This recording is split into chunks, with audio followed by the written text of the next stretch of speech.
democracia, sobretudo quando um país está em crise e quando a crise foi potencializada, porque não se engane, a crise que nós estamos vivendo foi potencializada pelas próprias forças políticas.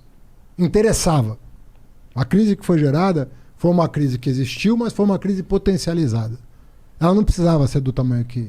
É que eles queriam tirar o PT, todo Queria forma. tirar o PT, achavam que ia ser, pô, se não tirar esses caras na marra, Vai virar Venezuela. ninguém vai tirar o Lula do poder. Se deixar ele concorrer em 2018, ele ganha a eleição e provavelmente ganharia mesmo a eleição. Sei. Tenho minhas dúvidas. Mas ele seria mais, desculpa falar, mas seria um candidato mais forte que você, não? Mas é evidente que seria. Tanto é que eu era advogado dele para ele ser. Hoje em dia você ainda é?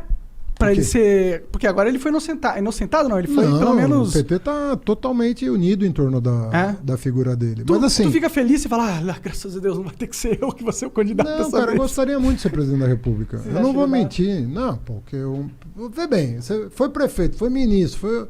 Sabe, você fala, pô, eu tenho... Know-how. Eu saberia o que fazer, entendeu? Então, eu tenho um projeto na cabeça, eu tenho um país na cabeça, né? E é óbvio, você perguntar para um político se ele quer ser presidente da República, vai dizer que sim, pô. Então ele vai estar mentindo. Claro. Vai perguntar para um cardeal se ele não quer ser papa. Você perguntar pro Vai dizer futebol que se quer ser o maior artilheiro da Copa? Claro que quer quer. dizer, é natural, como você tem um podcast aqui que E quero ser o bombou maior, e você sim. quer subir mais Sim, ainda. sim. Então, é natural querer as coisas. Claro. Agora, você tem que saber ter um momento, né? Eu não era nem para ser vice na chapa do Lula. Quem que era pra ser? Eu cheguei eu pessoalmente batalhei muito pro Jacques Wagner, governador da Bahia, ser o vice do Lula, que era o que o PT queria, e ele não aceitou. E quando o Ciro se reuniu comigo e chegou a mencionar que o sonho dele era me ter de vice na chapa, eu falei, para você ser presidente, você vai ter que ser vice do Lula, porque só se ele for impedido que você vai poder representar esse campo. E ele não topou. Então aquilo foi uma conjuntura muito específica. É obviamente que, como deu certo, num certo sentido, eu não ganhei a eleição, mas eu fui para o segundo turno com 13 candidatos. Só foi 2 para o segundo turno, eu e o Bolsonaro. É que o PT é muito forte no Brasil, né? O PT é forte, mas não é... Sim, modéstia à parte, não é só o PT, porque se você botar um candidato... O PT teve 1 milhão de candidatos a prefeito, a governador e tal. Eu acho que deu um pouco certo, deu uma liga boa, né? Tanto é que foi uma campanha bonita, sobretudo no segundo turno. Eu, me emocionei muitas vezes, pela liga, né, que acabou dando. Então é natural, pô. Se o Lula não pudesse ser, eu falei, não, eu acho que o Lula tem que ser, porque eu conheço os processos que foram anulados, e aquilo lá é ridículo. Os processos são ridículos? Ridículo. Os de Curitiba, ridículos. Mas e aquela parada de esse processo terem sido anulados em base de provas ilegais? Não foram. Porque o hack não é uma prova ilegal? É. Então, não foram anulados baseados nessas provas? Não. Não? Não. Mas você poderia usar essas provas ilegais. Você não pode usar uma prova ilegal para condenar alguém. A lei te impede. Uma prova ilícita... Mas isso no mundo inteiro? Ou é só no Brasil? Estou falando do Brasil. Entendi. Tanto é que a Operação Lava Jato queria que provas ilegais pudessem ser usadas. Queria? Queria. Não faz sentido pra mim. Eu acho que provas ilegais são provas ilegais. Se você dá um incentivo para que provas ilegais possam ser usadas, você incentiva o crime, né? Exatamente. Então, o Dallagnol, por exemplo, que era o chefe da Força Tarefa, chegou a fazer um projeto de lei, aquelas 10 medidas. Uma delas era que provas ilegais pudessem ser usadas para condenar. E isso não passou no Congresso.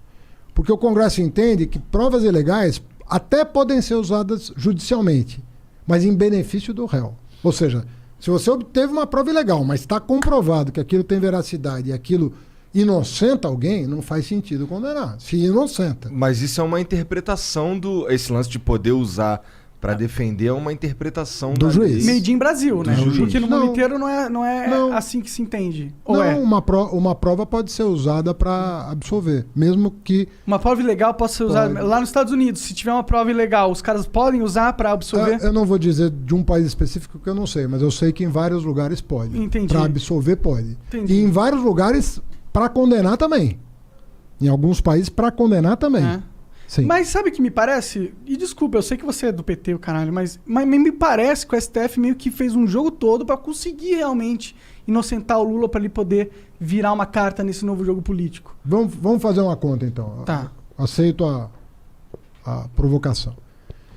Quem deu o voto decisivo pro Lula recuperar os direitos dele? Foi o cara que o Bolsonaro colocou, não foi? Não. Quem? O cara que o Bolsonaro colocou votou contra o Lula. Ah, é? É. Pô, que bom, né? Se eu sou Faria o muito Bolsonaro, sentido, né? eu tô pensando que bom. Ué, eu não sei se ele votou por causa do Bolsonaro ou porque ele estava convencido. Se for por causa do Bolsonaro, ele errou. Se for porque ele estava convencido, ele acertou. Tudo bem, é. Quem deu o voto decisivo foi a pessoa que votou sistematicamente contra os interesses do PT ao longo dos últimos 10 anos. Foi a Carmen Lúcia.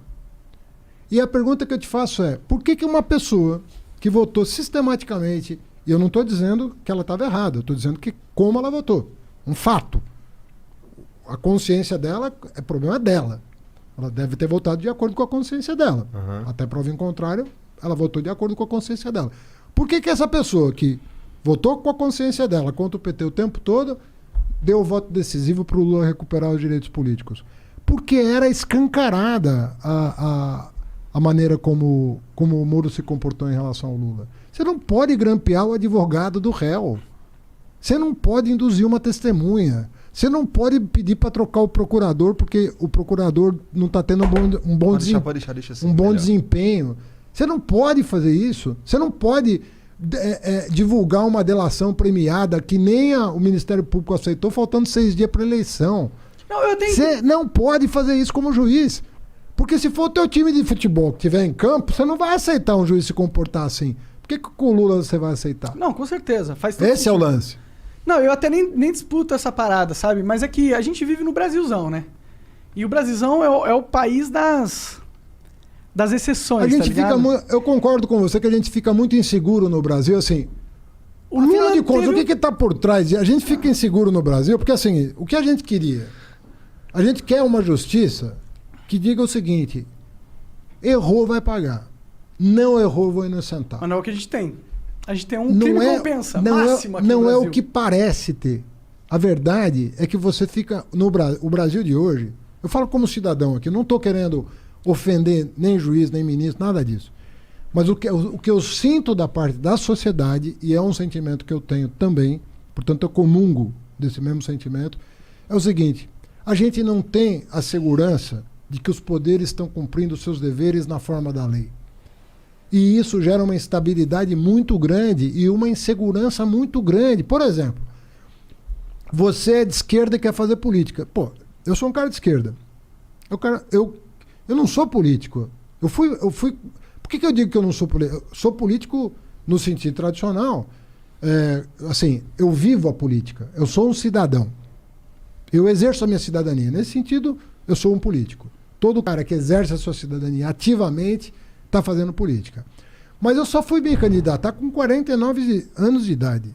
Eu nunca tinha vivido uma eleição antes dos 49 anos.